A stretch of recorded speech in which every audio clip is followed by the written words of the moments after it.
Okay, so I just asked for this officer's name and badge number. Don't look from there. I just asked for this officer's name and badge number because he's been harassing me for quite some time. He's racially profiling me and whatnot. He just tried to attack me with his door. I just came up to him peacefully and I just asked if he would give his name and his badge number, and he said no, he refused. So I just wanted to get it on camera. I took a picture of his car number and I took a picture of his license plate, so I'm getting it on video right now. And I want to get his face real quick so that y'all see that he's trying to cover up his face right now. I'm trying to see if... Ma'am, just get out of my face. I'm call the police. Get the police here. I just want to show his bullying behavior and the consistency of him taking advantage of the fact that I'm a vulnerable individual and that he's participating in human trafficking. I just wanted to show y'all his face, because if he's an officer of the law, he's doing what he's supposed to do. He's supposed to give his name and his badge number, but he refused. So I just felt that for my safety's sake, I should record him, because his voice kind of got aggressive before I started recording, and it seemed like he was going to attack me. He almost hit me in the stomach with the door, and I asked him for permission to ask him. I told him I was going to leave the premises, but I just asked him really politely and professionally if I could ask him a question, and he rolled his window down, and I just asked him if he could provide his name and badge number. He refused, so I took a picture of his car, I took a picture of his license plate, but I'm pretty sure you guys will see it on video. I just wanted to show you the harassment that I have to go through often with him. So just wanted to make that video.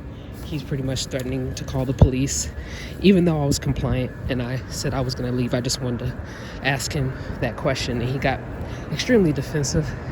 He got extremely aggressive, and he acted like he was going to attack me. So I just wanted to get it on video, because I felt like my life was being threatened by someone who is a government official, who's in a position to where he's not supposed to be behaving that way. And I get a lot of people in this neighborhood, in this area, who harass me, and they often at times give me death threats, and they participate in the bullying and the gang stalking. So sometimes I'm able to get it on camera, and sometimes not. It really just depends on the situation. So I just figured I'd start, getting pictures if I need to, or video. It just depends on the circumstance. But that's just an example of, and this white car right here is another part of the gang stalking program. And they kind of just gang up on one person, and they try to dominate a person's life, intimidate them. Sometimes they'll go as far as to send out death threats. It just depends on the situation itself, how far they're willing to go, how desperate are they to, avoid accountability. So yeah, I get this a lot, where people, they come up to me aggressively and they try to attack me without any probable cause. So I just wanted to get that incident on camera for my safety. Yeah, I see him a lot when he's like not in uniform, but I also see him with that same car driving around, kind of stalking me, following me up the street. He's one of the people that he's the ringleader. Well, there's like a few ringleaders, but he's like the main one, and he will recruit people to stalk me. Like, he'll bribe them, because he knows that a lot of people that he's dealing with are probably like, struggling with money a little bit, or they may be homeless themselves.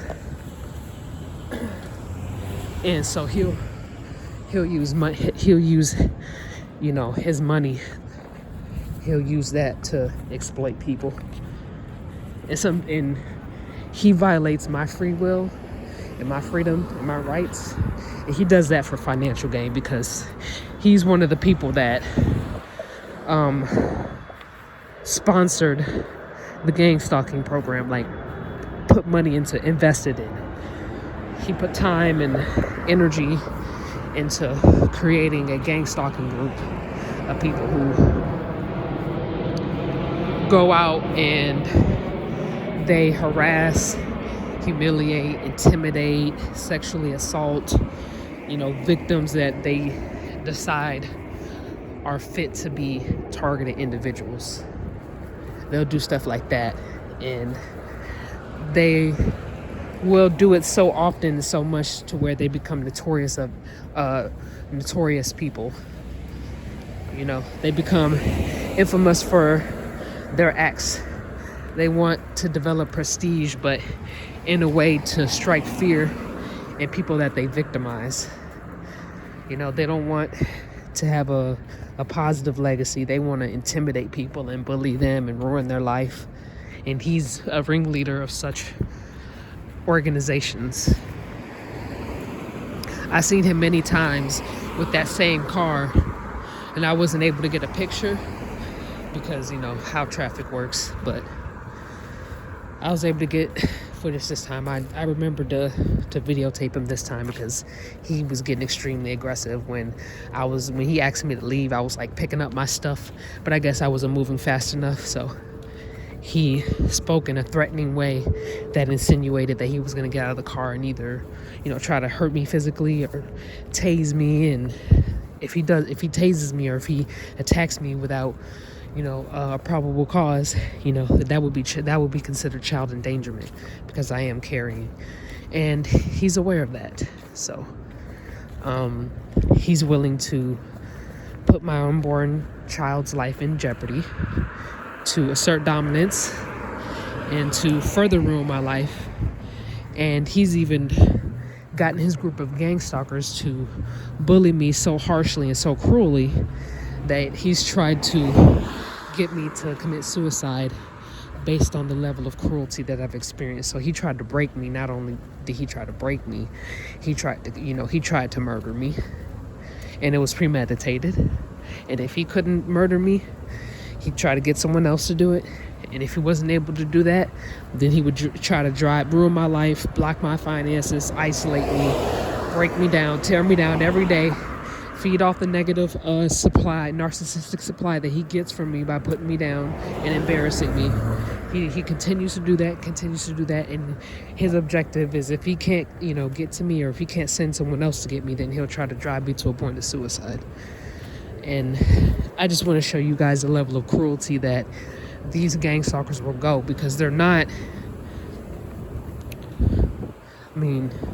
the true definition of a gangster, I guess, would be somebody that would engage in this type of behavior. But I guess the type of gangster that I'm used to is a gangster with values and morals.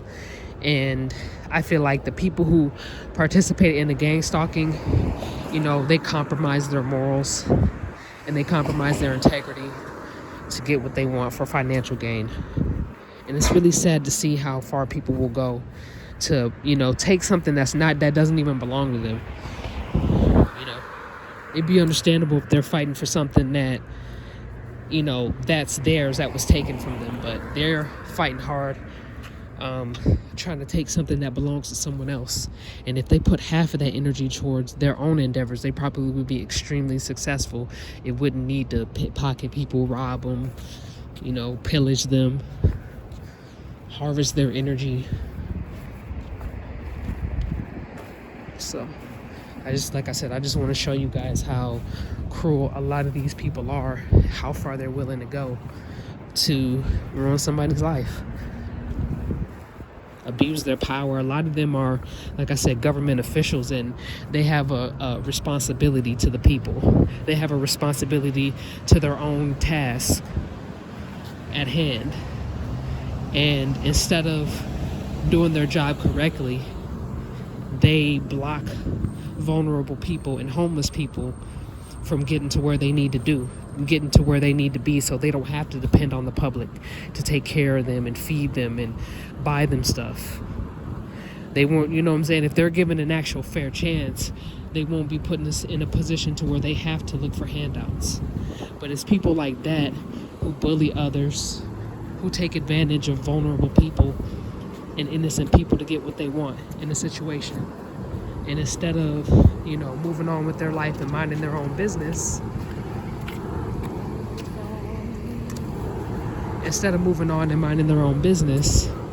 they choose to waste their time and their energy on harassing and bullying someone else. And it's really a shame, because there's better things to do than to try to bully and gang stalk a person. But I guess in their mind, if they're narcissists or if they suffer from some type of psychosis, then they're willing to go that far because they like the supply that they get. They like the way it feels. They have no integrity, no conscience, a lack thereof of empathy, lacking in compassion, and they're willing to exploit other people for their own financial gain, no matter what the cost is.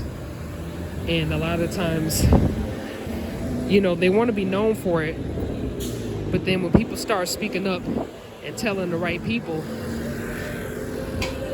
then they get mad. But it's like, isn't that what you wanted to be known for? If that's what, if that's something that you want to be known for, then everybody's going to have to be in the know, even people that you don't want to know.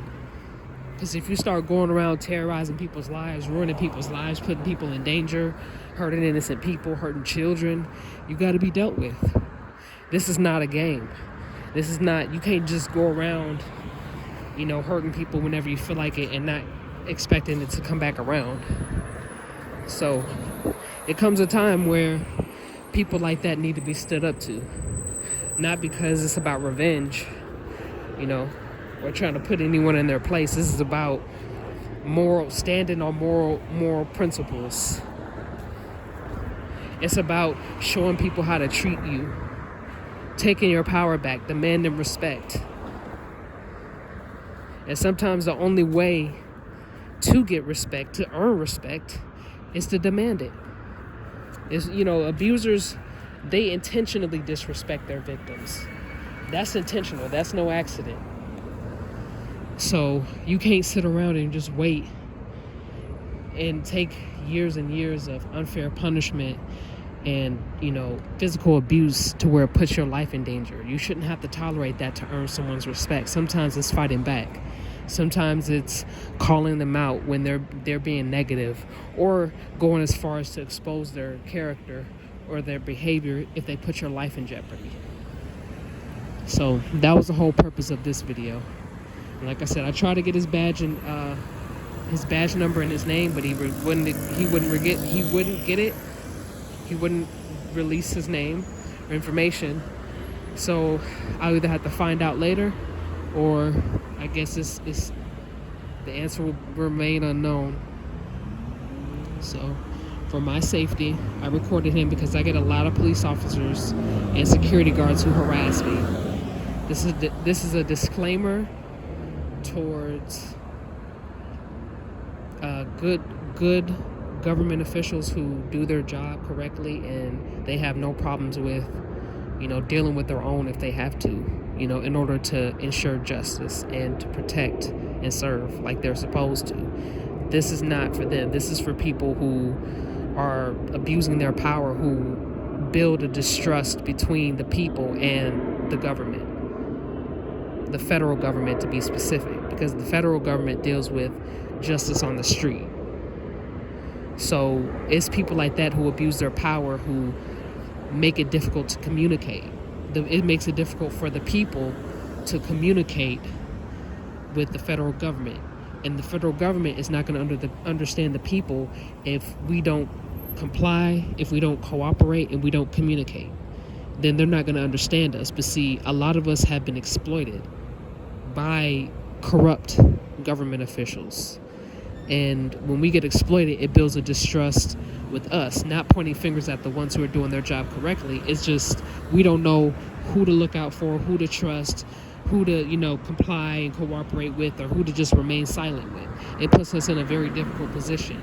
And I understand that as far as the government, if they're going to help us, right, if they're going to provide for us in some way, shape, or form to where there's no abuse of authority or power, then we have to communicate. We have to cooperate. We have to follow the rules.